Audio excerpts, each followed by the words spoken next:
ನಿಮ್ಮ ಪ್ರಶ್ನೆ ಸಾಮಾನ್ಯವಾಗಿ ನಾವು ದಿನನಿತ್ಯ ಎದುರಿಸ್ತಿರುವ ಸಮಸ್ಯೆಗಳಲ್ಲಿ ಅದು ಕೂಡ ಒಂದು. ಕೃಷಿಕರಲ್ಲಿ ಕಂಡುಬರುವಂತಹ ಸಾಕಷ್ಟು ವ್ಯಾಜ್ಯಗಳಲ್ಲಿ ನಾನು ನೋಡಿದಂತೆ ಇರುವಂತದ್ದು ಅದು ರಸ್ತೆಯ ಸಮಸ್ಯೆ. ರಸ್ತೆಗೆ ಸಂಬಂಧಪಟ್ಟಂತೆ ನಮ್ಮಲ್ಲಿ ಕೆಲವರದ್ದೊಂದು ತಪ್ಪು ಅಭಿಪ್ರಾಯ ಇದೆ.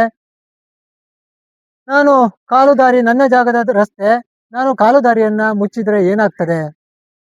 ಅದು ನನ್ನ ಜಾಗದಲ್ಲಿ ಹಾದು ಹೋಗ್ತದೆ ಅನ್ನೋ ಮಾತ್ರಕ್ಕೆ ಅದು ನನ್ನದೇ ರಸ್ತೆ ಎನ್ನುವ ಪರಿಭಾವನೆ ನಮ್ದಾಗ್ತದೆ. ಅದು ತಪ್ಪು ಕಲ್ಪನೆ. ಈಸ್ಮೆಂಟ್ ರೈಟ್ ಅಂತ ನಾವು ಹೇಳ್ತೇವೆ. ಅಂದ್ರೆ ಯಾವುದೇ ಒಂದು ದಾರಿ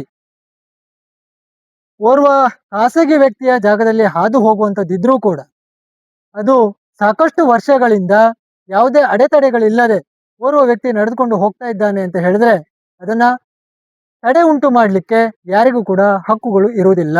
ಒಂದು ವೇಳೆ ಖಾಸಗಿ ಜಾಗ ಆಗಿದ್ದರೂ ಕೂಡ ನಡೆದು ಹೋಗುವಂತಹ ದಾರಿಗೆ ಅಥವಾ ಇದ್ದಂತಹ ದಾರಿಯನ್ನ ಮೊಟಕುಗೊಳಿಸಲಿಕ್ಕೆ ಯಾರಿಗೆ ಹಕ್ಕುಗಳು ಇಲ್ಲ.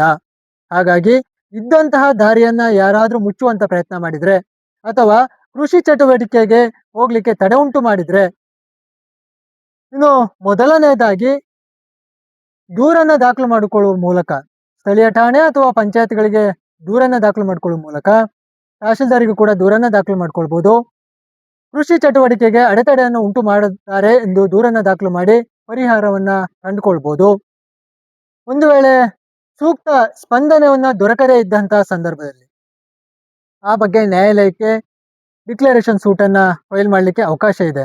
ಇಂದಿನ ನ್ಯಾಯಾಲಯದಲ್ಲಿ ಸಾಕಷ್ಟು ಪ್ರಕರಣಗಳ ಬಾಕಿಗೆ ಇದು ಕೂಡ ಒಂದು ಕಾರಣ. ನಡೆದಾಡುವ ರಸ್ತೆಯನ್ನ ಮುಚ್ಚುವಂಥದ್ದು ಕೂಡ ಅಕ್ಷಮ್ಯ ಅಪರಾಧ. ಅದು ನಡೆದಾಡುವಂಥ ರಸ್ತೆಯನ್ನ ಮುಚ್ಚಲಿಕ್ಕೆ ಯಾರಿಗೂ ಕೂಡ ಅಧಿಕಾರ ಇಲ್ಲ.